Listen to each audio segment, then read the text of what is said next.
Hey everyone, welcome to the show. So, Capitol Police Officer Michael Riley was charged with 2 counts of obstructing justice. This was after he instructed a January 6th attendee to delete his Facebook post, which detailed his involvement in the Capitol attack. And here's how they met. Riley, as I've mentioned before, he was a member of a Facebook group for people who enjoy fishing, as was now convicted January 6th attendee Jacob Hiles. So after seeing Hiles' posts about entering the Capitol, Riley messaged him privately on Facebook and said, quote, "Hey, I'm a Capitol police officer who agrees with your political stance. Take down the part about being in the building. They are currently investigating, and everyone who was in the building is going to be charged. Just looking out." So the two men communicated for about a month following the Capitol attack, and Riley urged Hiles to get off of social media.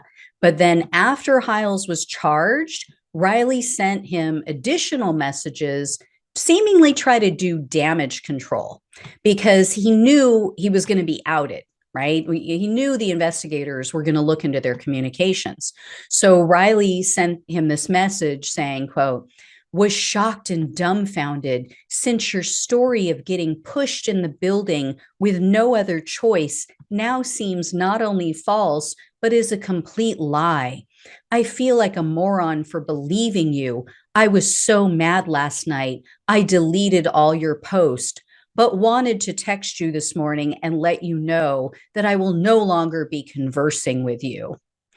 And keep in mind, this is after Riley invited Hiles, after the cop invited this guy, a known criminal, to come stay with him and told him that he would give him a legal tour of the Capitol during his next visit to DC.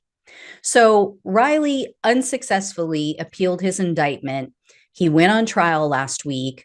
And at the trial, the prosecutor told the jury that Officer Ryle betrayed his oath, that he obstructed law enforcement. But Riley's defense attorney claimed that, he had no idea the full extent of Hiles' actions. And then they also claimed that it wasn't, quote, reasonably foreseeable that a grand jury would be interested in Hiles' social media posts. The guy has worked in law enforcement for decades. He doesn't know about preserving evidence, really. Then in court, Riley told the jury that this has been the worst year of his life. He wished that he had never reached out to Hiles. He also said, quote, "I was embarrassed because I had reached out to him in the first place and allowed myself to get in a position like this. I never intended for any of this to happen."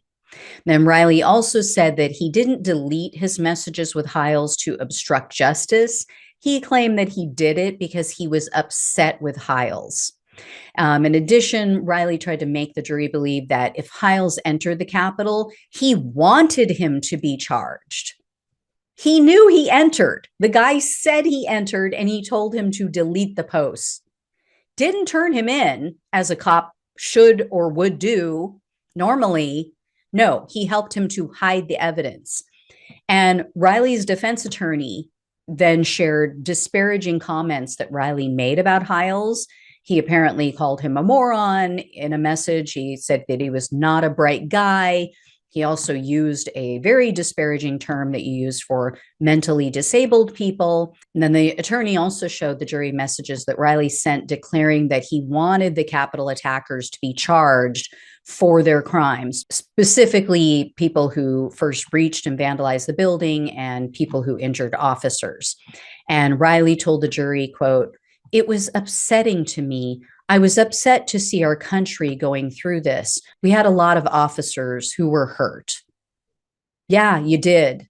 And you stabbed him in the back. So the jury quickly agreed that Riley was guilty of obstructing the grand jury investigation. They said by deleting hundreds of messages that he shared with Hiles, he was obstructing justice. However, after 4 days of deliberating, the jury deadlocked on the other obstruction charge about Riley's message to Hiles, like what kicked this all off, advising him to remove incriminating social media posts.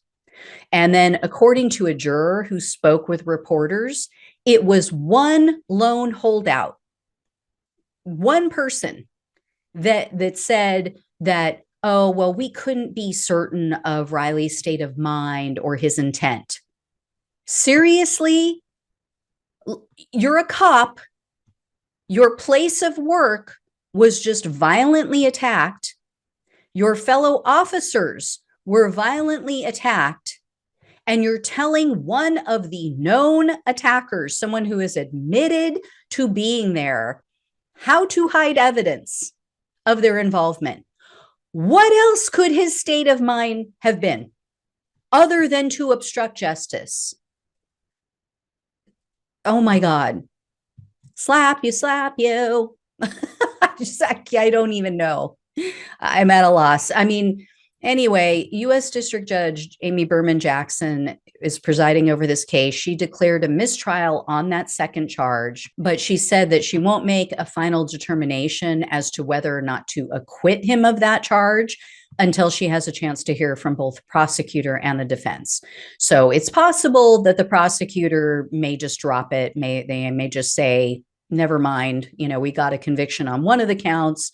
He's going to do some time behind bars. That's enough for us. But as for Riley's conviction, the federal sentencing guidelines call for a prison term between 15 to 21 months. However, according to legal experts, the prosecutor could request an enhancement for obstruction, which could increase Riley's sentence to somewhere between 27 to 33 months.